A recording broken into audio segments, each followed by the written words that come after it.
Kita lanjutkan pelajaran kita dengan kitab Qawaidul Arba'ah oleh Syekh Al-Mujaddid Muhammad bin Abdul Wahhab rahimana wa rahimahullah.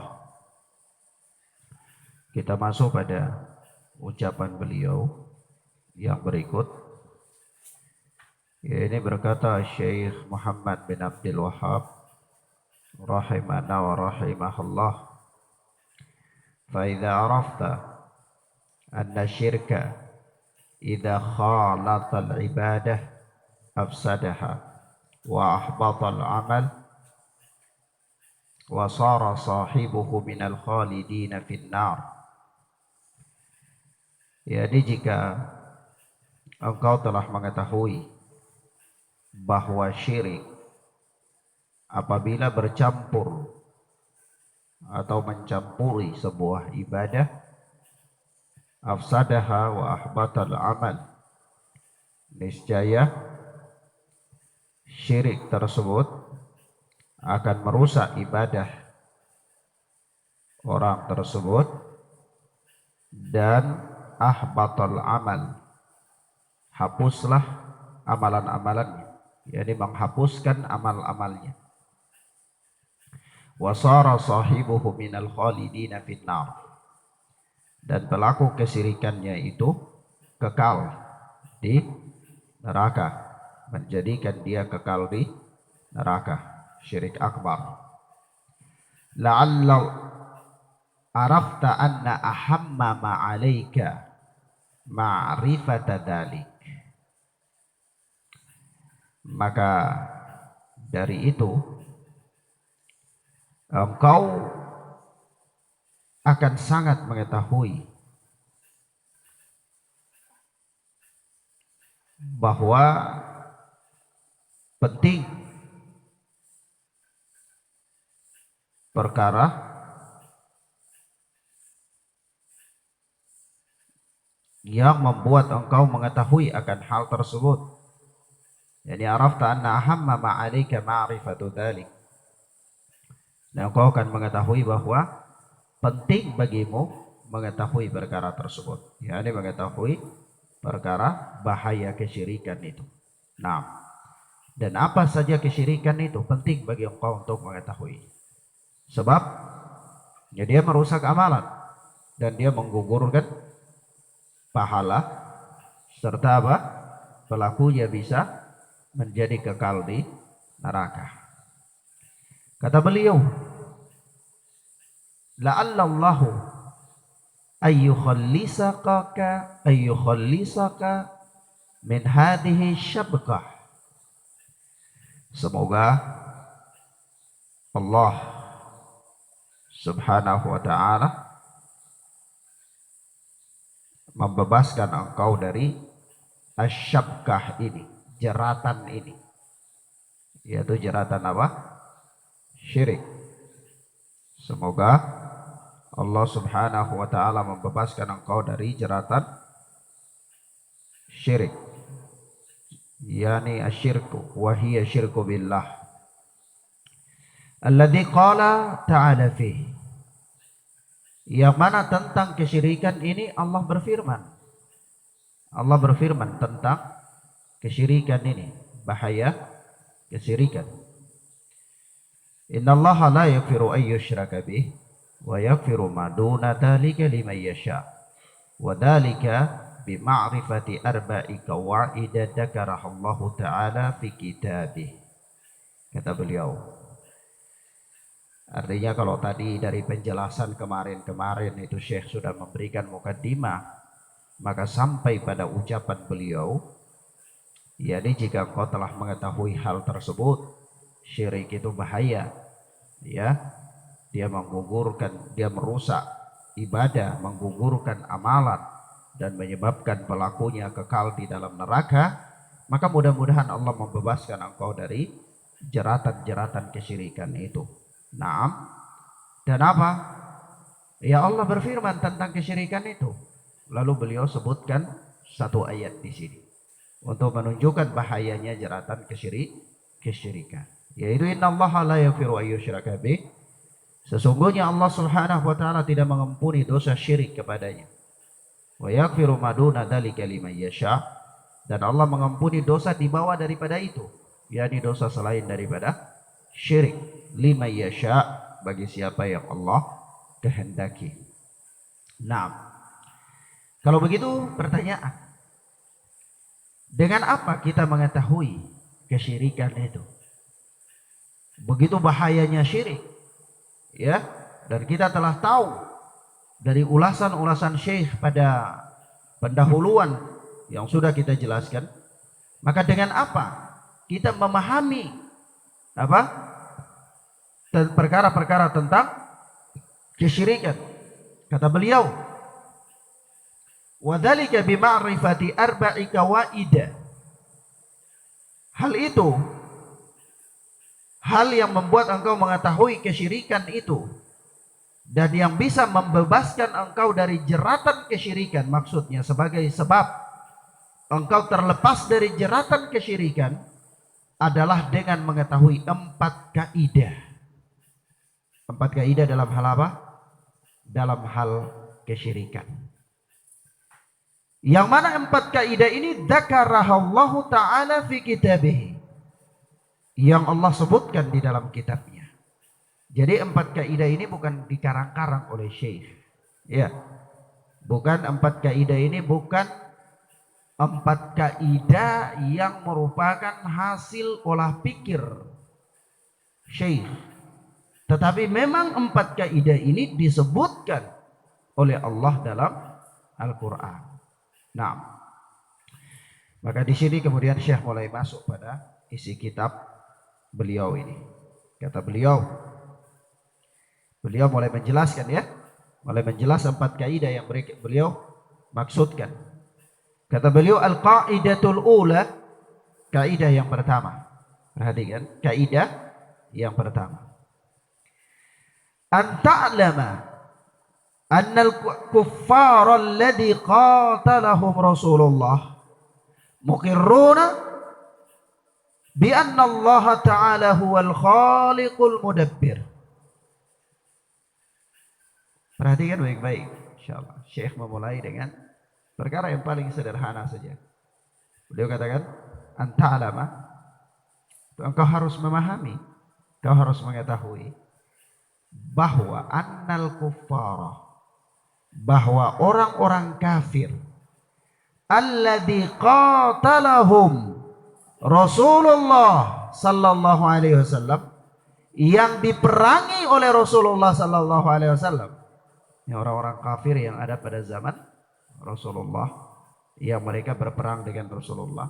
Engkau harus tahu bahwa orang-orang kafir yang diperangi oleh Rasulullah sallallahu alaihi wasallam itu muqirruna bi anna Allah ta'ala huwal khaliqul mudabbir. Mereka adalah orang-orang yang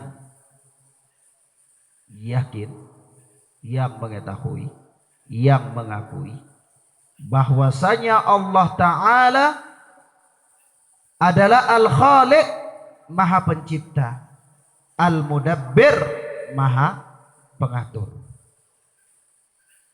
Kira-kira waktu itu orang-orang yang berperang dengan Rasulullah, yang Rasulullah bunuh mereka, Rasulullah anggap mereka kafir, itu apakah mereka tahu kalau Allah itu sang pencipta atau tidak? Tahu. Mereka tahu kalau Allah itu sang pengatur? Tahu.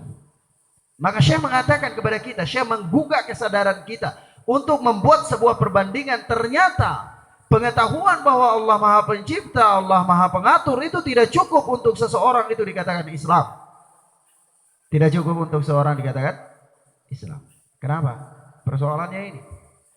Persoalannya bahwa annal kuffara alladzi qatalahum Rasulullah sallallahu alaihi wasallam muqirruna bi anna Allah ta'ala huwal khaliqul mudabbir, bahwa orang-orang kafir yang diperangi oleh Rasulullah sallallahu alaihi wasallam itu mereka meyakini bahwa Allah yang Maha Tinggi adalah sang pencipta dan Allah Maha Tinggi adalah sang pengatur. Lalu apa kata Syekh? Wa anna dalika lam yudkhilhum fil Islam. Namun ternyata pengakuan mereka itu belum cukup untuk memasukkan mereka ke dalam Islam. Artinya kalau mereka Islam kan tidak mungkin diperangi oleh Rasulullah. Ya kan Rasulullah mengatakan apa? Umirtu an uqatilan nasa hatta yashhadu. Aku diperintahkan untuk memerangi manusia sampai mereka bersaksi bahwasanya apa? Tidak ada sesembahan yang berhak disembah kecuali Allah dan Muhammad sallallahu alaihi wasallam adalah utusan Allah. Wa in fa'alu asamu minni dima'ahum wa amwalahum. Kalau mereka sudah lakukan itu, maka terpeliharalah darah dan harta mereka. Wa hisabuhum 'ala Allah. Perhitungan mereka ada di sisi Allah. Berarti orang-orang yang meyakini, mengakui bahwa Allah pencipta, Allah maha pengatur, itu belum terpelihara darah mereka dari Rasulullah. Artinya mereka belum Islam. Artinya mereka belum apa? Islam. Maka pengakuan mereka Allah adalah sang pencipta, Allah adalah sang pengatur, itu belum cukup untuk memasukkan mereka ke dalam Islam. Loh, Syekh kok katakan begitu? Apa dalilnya? Kata beliau, wad dalilu qauluhu ta'ala. Dalilnya adalah firman Allah. Jadi firman Allah Subhanahu wa taala dalam surat Yunus ayat 31. Surat Yunus ayat 31. Yaitu apa? Qul man yarzuqukum minas sama'i wal ard. Katakanlah, siapa yang memberikan kalian rizki dari langit dan bumi? Amman yamliku sam'a wal absara. Dan siapakah yang memiliki, menguasai pendengaran dan penglihatan? Wa may yukhrijul hayya minal mayyit. Dan siapakah yang mengeluarkan kehidupan dari kematian? Wa yukhrijul mayyita minal hayy. Dan yang mengeluarkan kematian dari kehidupan. Wa man yudabbirul amra. Dan siapakah yang mengatur segala urusan ini? Fasayaquluna Allah. Maka mereka akan menjawab Allah. Faqul afala tattaqun. Maka katakanlah, mengapa kamu tidak bertakwa kepada Allah? Surat Yunus ayat 31. Perhatikan ya ikhwan. Orang-orang kafir ini mereka yakin tidak kalau Allah yang memberi mereka rezeki? Yakin. Orang-orang kafir ini mereka yakin tidak kalau Allah yang menghidupkan mereka? Yakin. Orang-orang kafir yang diperangi oleh Rasulullah, Abu Jahal dan para pengikutnya itu yakin tidak kalau Allah yang mematikan mereka? Yakin. Yakin. Dari mana kita tahu mereka yakin? Allah Subhanahu wa taala menginformasikan hal itu kepada kita dalam surat Yunus ini. Yaitu Allah Azza wa Jalla mengatakan, qul, katakan kepada mereka, tanya mereka, mayarzuqukum minas sama'i wal ard. Siapa yang memberi mereka rizki dari langit dan bumi? Amma yamliku sam'a wal absar. Dan siapakah yang menguasai pendengaran dan penglihatan? Wa may yukhrijul hayya minal mayyit. Siapakah yang mengeluarkan kehidupan dari kematian? Wa yukhrijul mayyita minal hayy. Dan yang mengeluarkan kematian dari kehidupan. Wa man yudabbirul amra. Dan siapa? Siapa yang mengatur segala urusan ini? Siapa yang mengatur segala urusan ini? Apa jawaban mereka? Fasayaquluna Allah. Mereka akan menjawab Allah. Berarti mereka yakin ada Allah tidak? Yakin ada Allah. Bahkan mereka yakin Allah berkuasa atas itu? Yakin. Ya. Tapi saja, masih saja Allah katakan, faqul afala tattaqun. Kalau begitu katakan kepada mereka, kenapa kalian ini tidak bertakwa? Kenapa kalian tidak bertakwa? Maka ikhwan, dari sini kita dapat mengetahui bahwa orang-orang kafir yang diperangi oleh Rasulullah Sallallahu Alaihi Wasallam itu, mereka mengetahui, mengakui bahwa Allah itu esa dalam mencipta. Allah esa dalam mengatur segala urusan. Allah esa dalam menghidupkan dan mematikan. Tapi itu belum cukup. Tidak dianggap pengakuan mereka itu oleh Rasulullah bahwa mereka Islam. Maka dari situ para ulama kemudian membagi keesaan Allah ini berdasarkan penelitian ke dalam 3 bagian yang kita kenal dengan 3 macam atau 3 jenis tauhid, yaitu tauhid rububiyah, tauhid uluhiyah, dan tauhid asma wa sifat.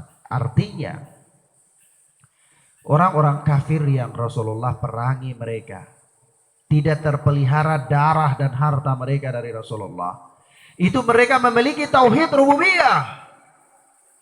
Mereka memiliki tauhid rububiyah. Kenapa kita katakan mereka memiliki tauhid rububiyah? Karena mereka yakin Allah yang menciptakan. Mereka yakin Allah yang memberikan rizki dari langit. Mereka yakin bahwa Allah yang mengatur segala sesuatu. Berarti Allah memiliki rububiyah. Tapi apakah pengakuan mereka terhadap rububiyah Allah itu cukup? Ternyata tidak cukup. Kenapa?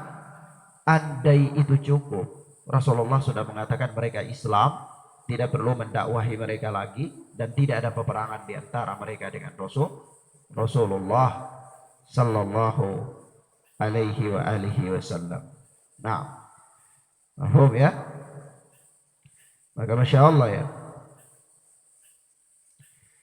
Ikhwana fi din, azani Allah wa iyyakum. Catatan yang kedua, andai pengakuan terhadap tauhid rububiyah itu sudah cukup, niscaya Allah tidak mengutus Rasul kepada mereka. Niscaya Allah tidak mengutus Rasul kepada mereka lagi. Untuk apa? Mereka sudah bertauhid. Mereka sudah bertauhid. Mereka sudah paham. Mereka sudah mengerti. Mereka berada di atas sesuatu yang menyelamatkan mereka. Tapi ternyata tidak. Pengakuan mereka terhadap tauhid rububiyah tidak menghalangi sehingga Allah tetap menurunkan kepada mereka Rasul. Allah Subhanahu wa taala mengutus Rasul kepada mereka. Artinya pengakuan mereka terhadap tauhid rububiyah itu bukanlah jalan keselamatan bagi mereka. Bukan jalan keselamatan bagi mereka. Maka Allah utus kepada mereka Rasul untuk menerangkan kepada mereka jalan keselamatan. Dalil-dalil yang mengatakan bahwa mereka bertauhid kepada Allah dengan tauhid rububiyah itu banyak sekali. Banyak sekali. Di antaranya firman Allah dalam surat Luqman ayat 25. Firman Allah Subhanahu wa taala dalam surat Luqman ayat 25, Allah berfirman, "Wa la in sa'altahum man khalaqas samawati wal arda la yaqulunna Allah." Qulil hamdulillah bal aktsaruhum la ya'lamun. Kata Allah, wala in sa'altahum, dan sungguh kalau engkau wahai Muhammad sallallahu alaihi wasallam bertanya kepada mereka, man khalaqas samawati wal arda, siapa yang menciptakan langit dan bumi? Apa jawaban mereka? La yaqulunna Allah. Niscaya mereka akan mengatakan Allah. Jadi mereka tahu tidak kalau yang menciptakan langit dan bumi ini Allah? Tahu. Siapa yang mengabarkan itu kepada kita? Allah. Allah mengabarkan bahwa orang-orang musyrik di zaman Rasulullah yang Rasulullah perangi mereka itu, mereka tahu bahwa Allah itu sang pencipta. Tahu bahwa Allah apa? Sang pencipta. Tapi apa kata Allah? Qulil hamdulillah. Maka katakanlah alhamdulillah, segala puji bagi Allah. bal aktsaruhum la ya'lamun. Tetapi kebanyakan mereka tidak tahu. Kebanyakan mereka tidak tahu. Begitu juga firman Allah Subhanahu wa taala dalam surat Mu'minun. Dalam surat Al-Mu'minun ayat 86 sampai 87. Allah tabaraka wa taala berfirman, "Qul man rabbus samawati sab'i wa rabbul arsyil 'adzim sayaquluna lillah qul afala tattaqun." Katakanlah kepada mereka, surat Al-Mu'minun ayat 86 sampai 87. Katakanlah kepada mereka, siapakah yang menciptakan langit yang 7 dan yang mempunyai arsy yang agung? Katakan kepada mereka, tanyakan kepada mereka wahai Muhammad sallallahu alaihi wasallam, kepada orang-orang musyrik ketika itu, siapakah yang mempunyai langit yang 7 dan menguasai arsy yang agung? Yang mempunyai arsy yang agung. Mereka akan mengatakan Allah. Mereka akan mengatakan siapa? Allah. Yakni yang menguasai langit yang 7 dan arsy yang agung itu Allah, milik Allah. Lalu apa? Qul afala tattaqun. Katakan kepada mereka, kenapa kalian tidak bertakwa? Kalau kalian sudah tahu itu semua, kenapa kalian tidak bertakwa? Dan Masya Allah ya, akhwan, masih banyak sekali dalil-dalil yang menunjukkan bahwa tauhid rububiyah saja semata-mata itu tidaklah cukup. Tidaklah cukup. Dan kalau sekiranya kita tanyakan kepada orang-orang kafir, tanyakan kepada orang-orang yang mengakui adanya Tuhan, kecuali orang-orang ateis ya, mereka tidak yakin adanya Tuhan. Semua orang-orang yang meyakini adanya Tuhan, kafir mereka, Yahud wan Nasara, tanyakan kepada mereka siapa yang menciptakan langit, mereka akan mengatakan Allah. Siapa yang menciptakan bumi, mereka akan mengatakan Allah. Siapa yang menurunkan air hujan dari langit, mereka akan mengatakan Allah.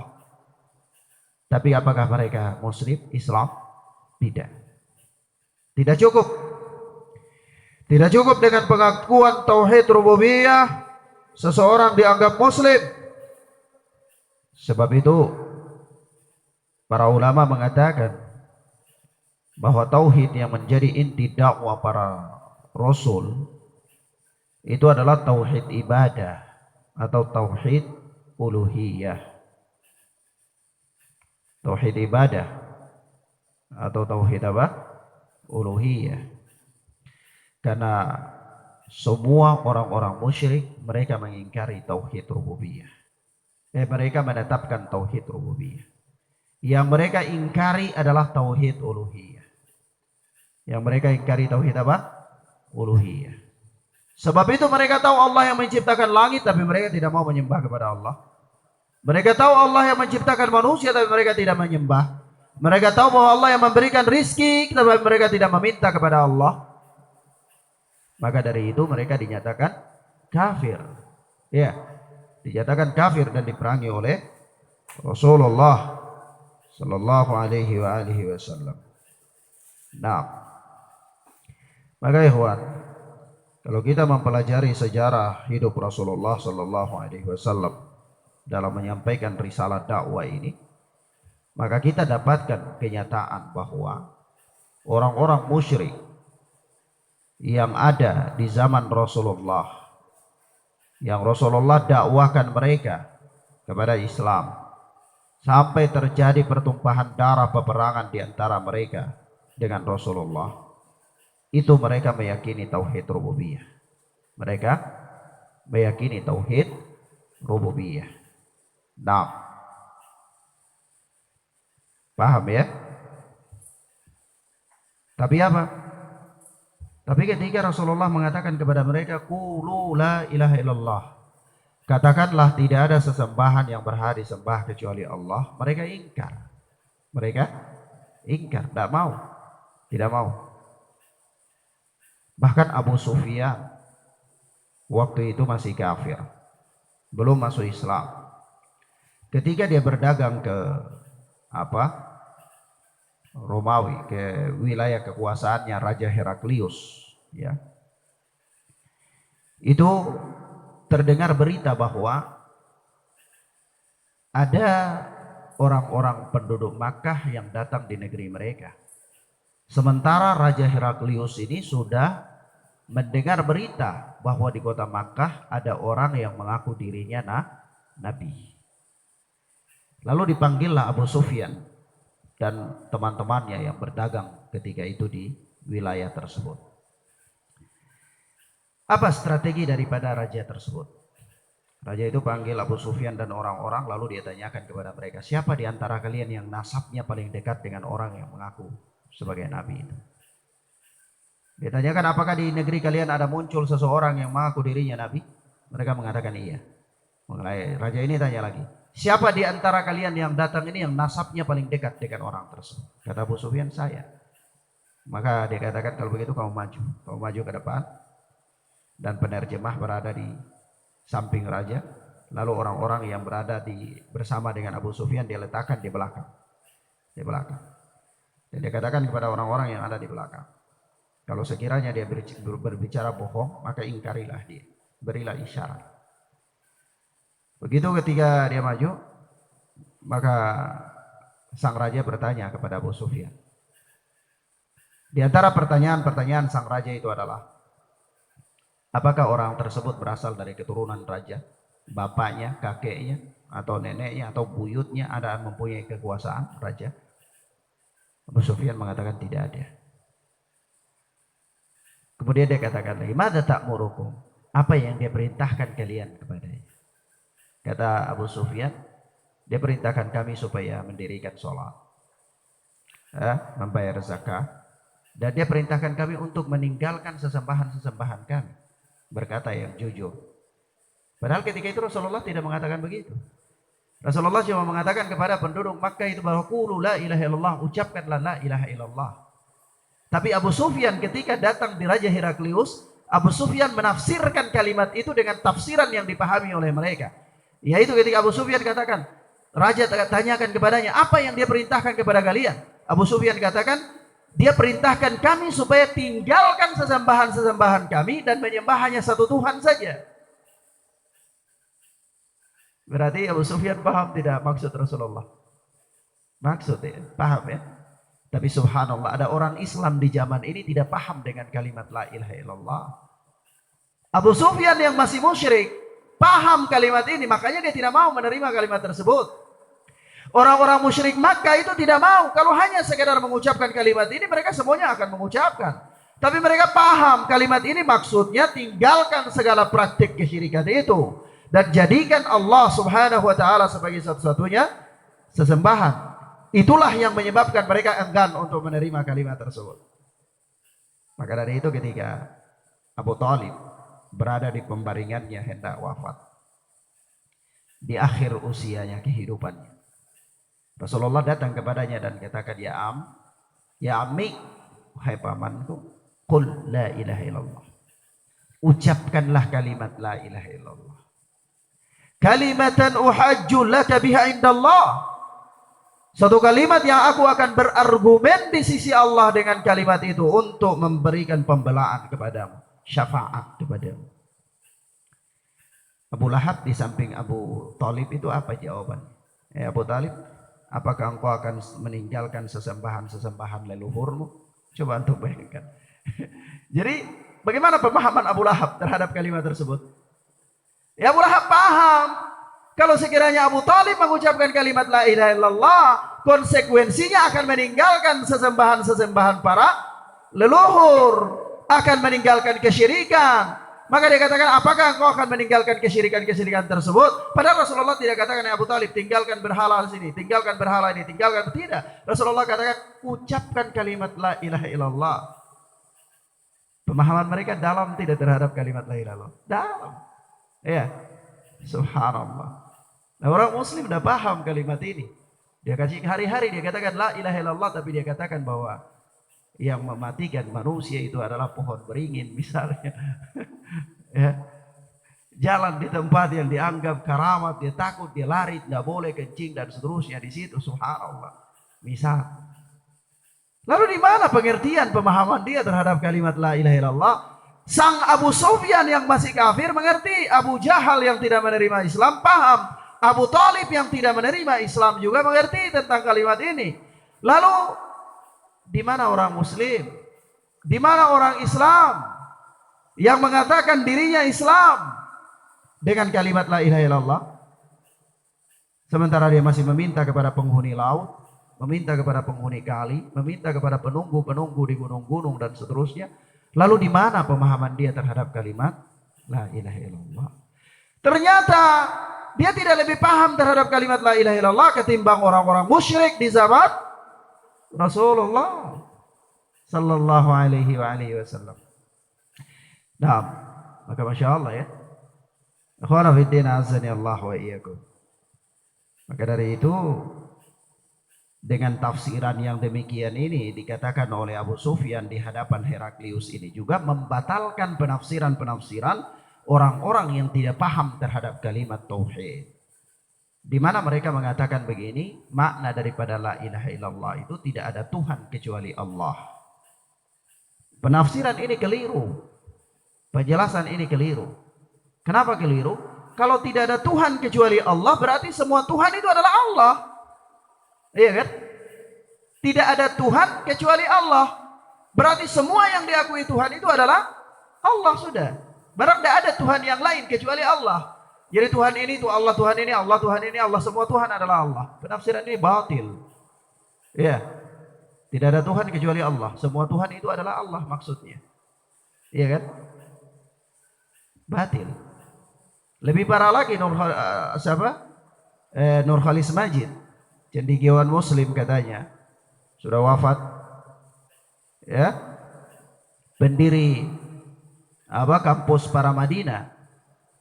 Itu dia katakan tidak ada Tuhan dengan T kecil kecuali Tuhan dengan T besar. Apa maksudnya? Tidak ada Tuhan kecil kecuali Tuhan besar. Ya, subhanallah, ajib. Yang benar apa? Tidak ada sesembahan yang berhak disembah kecuali Allah. Jadi orang bisa saja sesembah, orang bisa sembah apa saja. Terserah, sembah batu, sembah pohon, sembah hewan. Terserah sembah apa saja. Tapi sesembahan itu semua tidak berhak untuk disembah. Yang berhak disembah itu hanya Allah. Yang berhak disembah hanya Allah. Nah, paham ya? Taib. Kemudian akhwana fiddin azani Allah wa iyyakum. Bahkan kalau kita lihat ya, para dedengkot kafirin di zaman Rasulullah itu, mereka tidak pernah mengingkari kalau Allah menciptakan manusia. Tidak pernah mengingkari kalau Allah yang apa? Yang menurunkan air hujan dari langit. Tidak pernah mengingkari kalau Allah yang memberikan mereka rizki. Tidak pernah. Tidak pernah.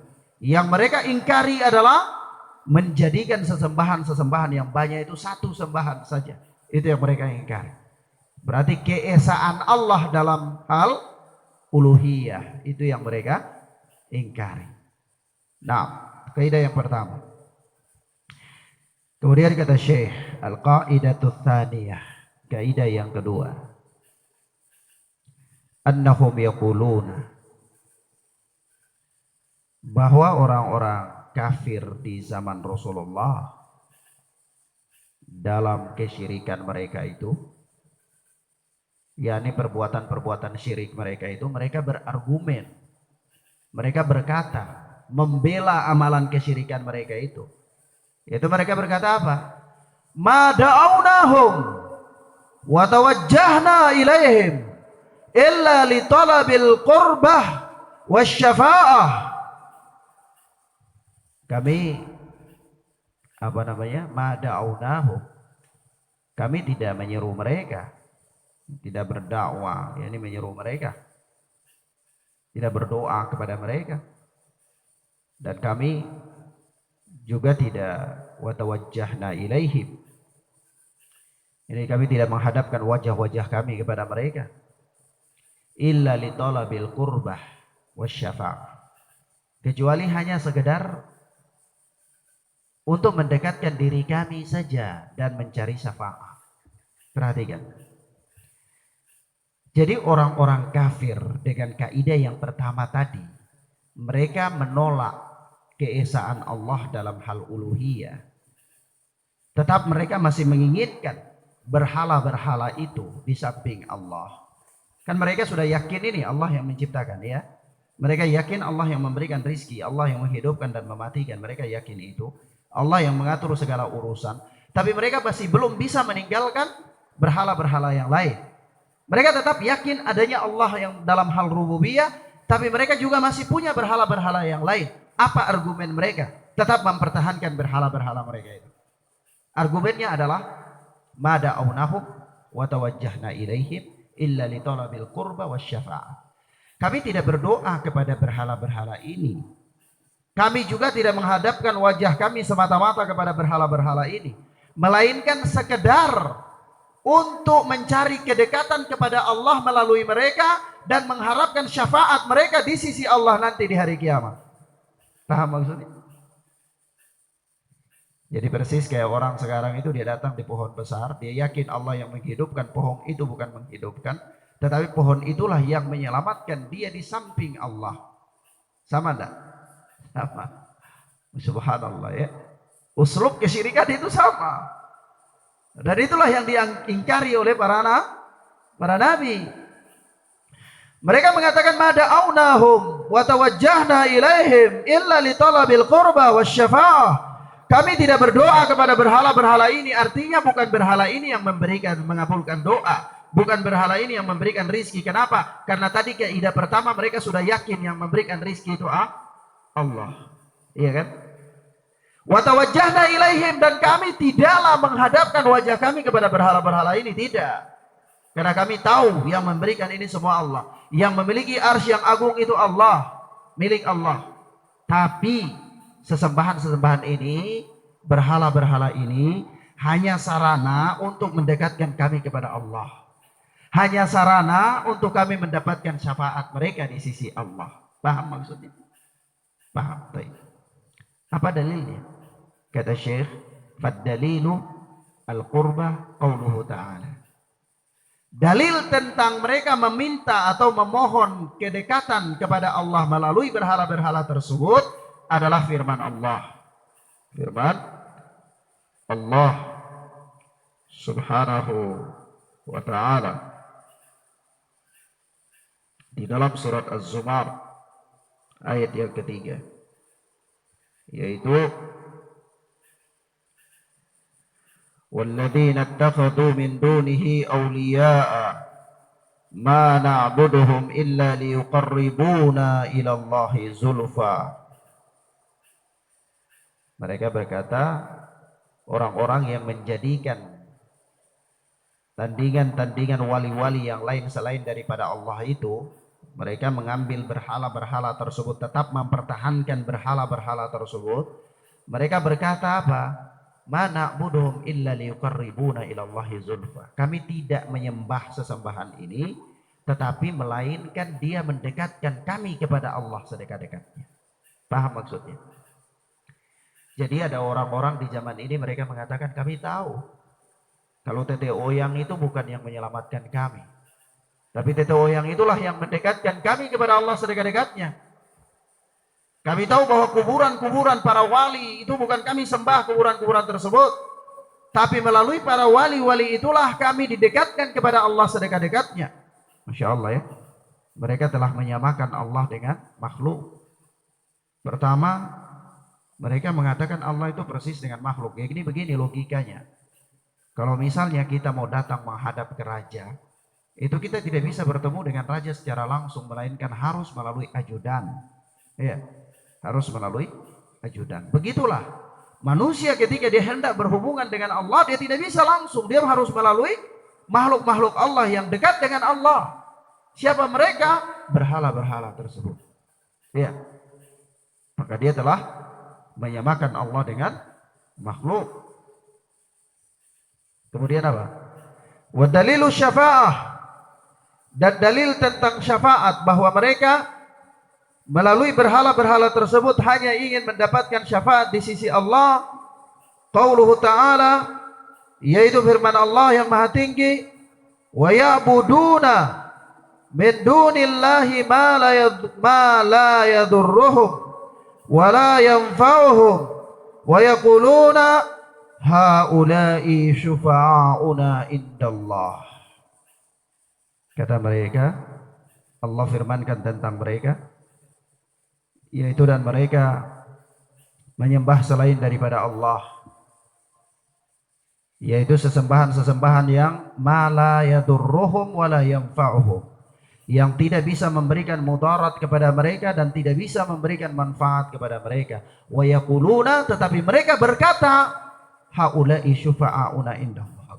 Mereka-mereka ini tandingan-tandingan selain daripada Allah, berhala-berhala di samping Allah, sekutu-sekutu bagi Allah ini, itu bukanlah Tuhan, bukan. Kami yakin Allah yang menciptakan langit dan bumi, tetapi berhala-berhala ini adalah syufa'auna indallah, pemberi-pemberi syafaat kepada kami di sisi Allah. Ya.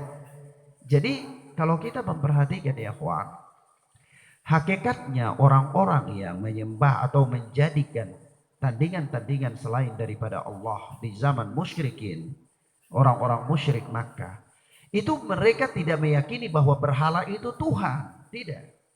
Paham tidak?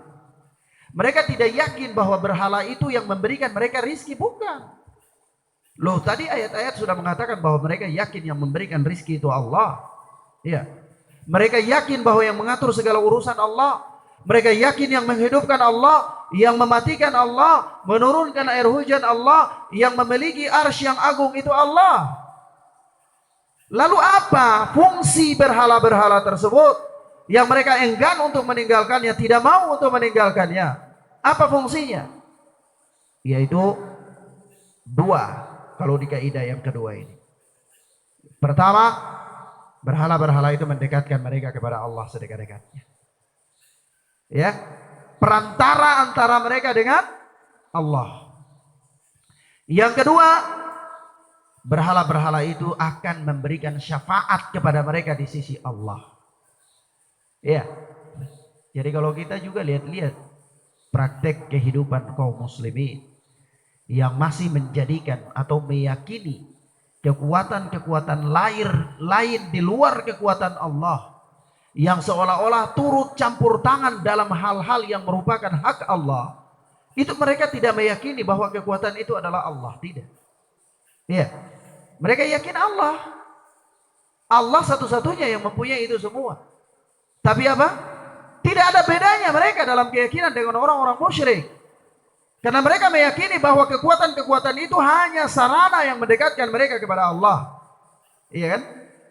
Mereka meyakini bahwa kekuatan-kekuatan tersebut akan memberikan syafaat kepada mereka di sisi Allah.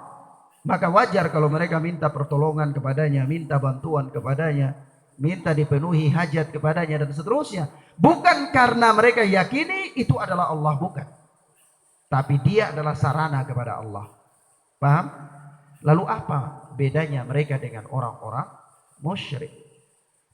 Apa bedanya kita dengan orang-orang musyrik kalau demikian adanya? Nah, maka subhanallah ya, di sini luar biasa sekali. Maka dari itu kalau kita memperhatikan apa yang dikatakan oleh Syekh dan pendalilannya ini, maka kita dapati bahwa orang-orang musyrik dengan keyakinan mereka yang batil itu, mereka telah terjatuh ke dalam beberapa bahaya. Yang pertama, mereka beribadah kepada Allah dengan suatu bentuk ibadah yang tidak disyariatkan oleh Allah. Jadi mereka memang meyakini bahwa berhala-berhala itu bukan Tuhan, tapi mereka beribadah di sisinya, di sampingnya, sebagai upaya untuk mendekatkan mereka kepada Allah sedekat-dekatnya. Jadi dalam bab ini mereka terjatuh dalam melakukan ibadah dengan suatu bentuk ibadah yang tidak disyariatkan oleh Allah. Nah, paham ya? Maka kalau kita dapati orang dia pergi di Tempat-tempat yang dia keramatkan dia bawa sesajian. Apakah di batu besar, apakah di pohon, apakah di gunung-gunung, apakah di lautan-lautan. Kita tanyakan kepada dia bahwa apakah menurut engkau bahwa benda ini yang menurunkan air hujan dari langit? Dia akan katakan tidak. Yang menurunkan air hujan dari langit itu adalah Allah.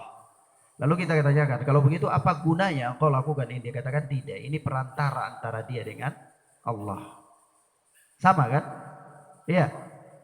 Nah, maka dari situ dia telah beribadah kepada Allah dengan sesuatu yang tidak disyariatkan oleh Allah. Sama dengan orang-orang musyrik di zaman itu, mereka mendekatkan diri kepada Allah melalui berhala-berhala yang tidak disyariatkan oleh Allah. Nah, yang kedua, sungguh mereka telah menyamakan Allah dengan makhluk, yaitu butuh koneksi.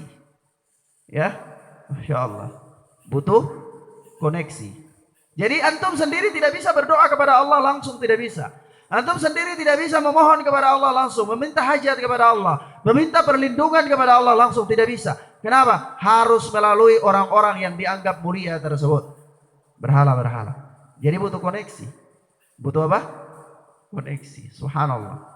Mereka terjatuh dalam dua hal yang bahaya. Dan Masya Allah ya, hal ini mirip dan sama dengan apa yang terjadi pada zaman kita ini.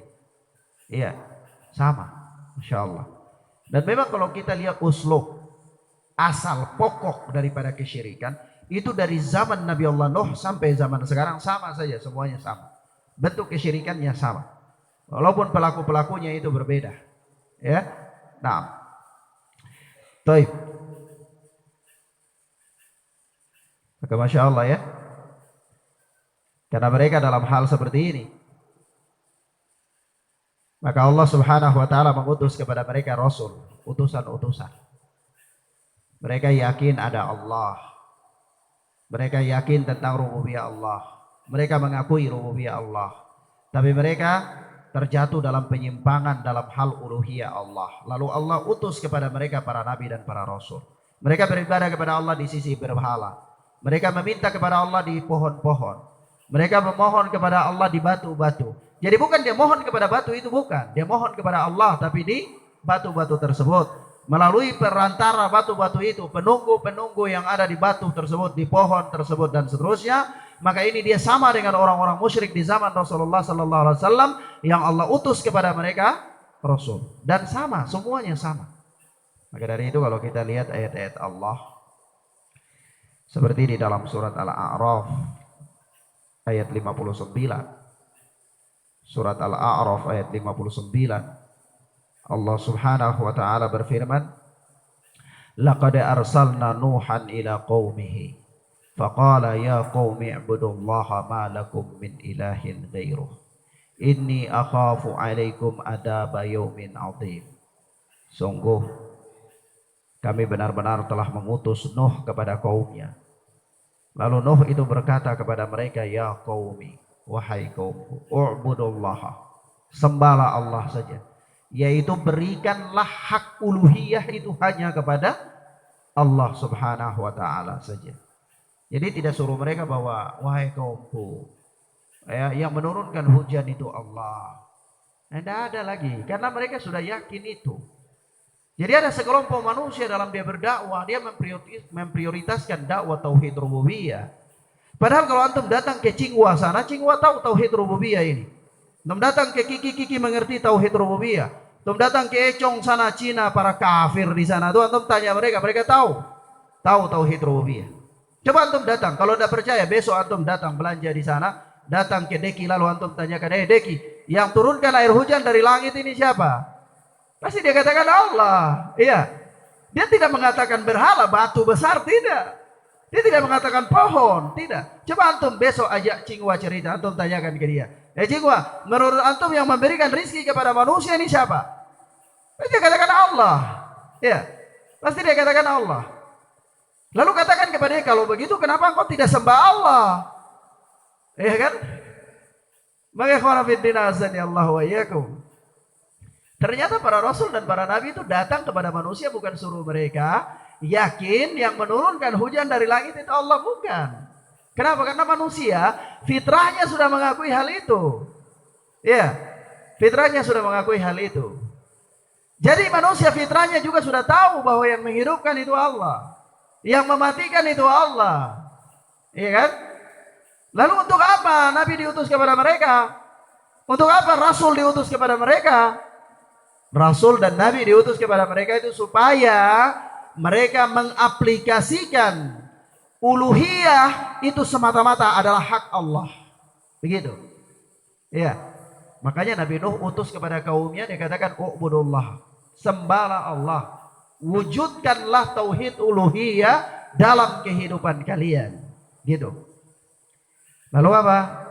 Malakum min ilahin gairuh. Tidak ada bagi kalian sesembahan yang lain selain dari Allah. Inni akhafu alaikum adaba yaumin azim.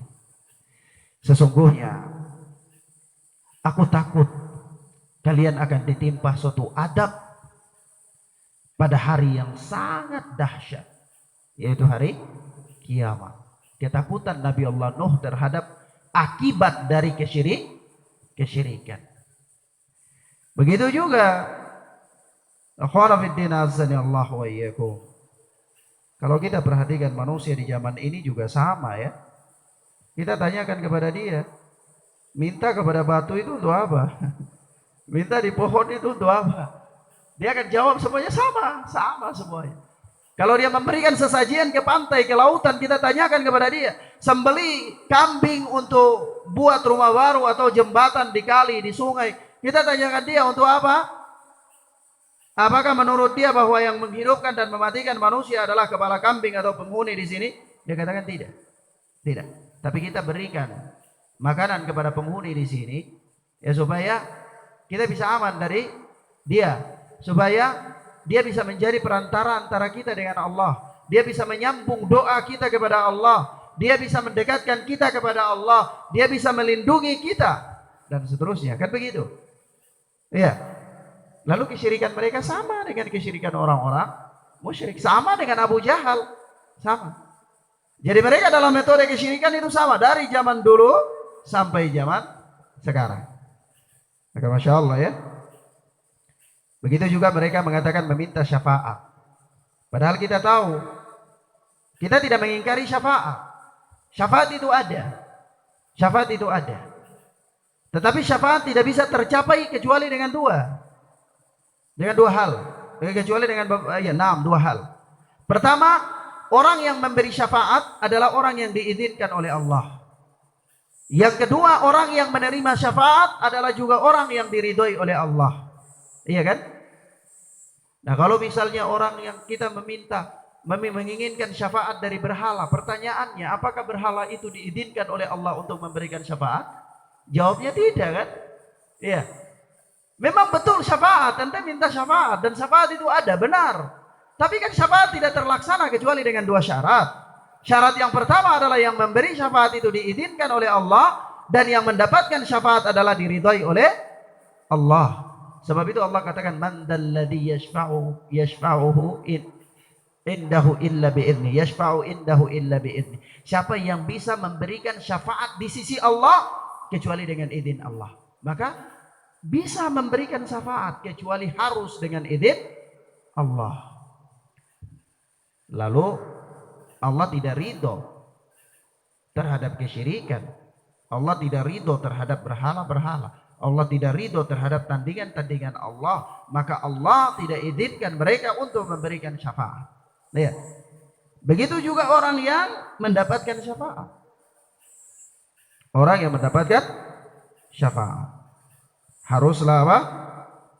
Haruslah orang yang diridhoi oleh Allah Subhanahu wa ta'ala. Nah, dan penjelasan tentang syafaat ini insyaallah ta'ala akan kita jelaskan dari keterangan Syekh pada pertemuan berikut biidznillah. Nah, maka kaidahnya sangat simpel saja dalam memahami tauhid uluhiyah. Nah, demikian akhwana fiddin azani Allah wa iyyakum, barakallahu fikum. Allahumma yassir lana wa la tu'assir alaina. Allahumma barik lana fima a'tait Allahumma inna nas'aluka al-huda wa tuqa wal afaf wal ghina. Allahumma inna nas'aluka rizqan thayyibah wa ilman nafi'ah wa amalan mutaqabbalah. Subhanakallahumma bihamdika asyhadu an la ilaha illa anta astaghfiruka wa atubu ilaik. Wassalamualaikum warahmatullahi wabarakatuh.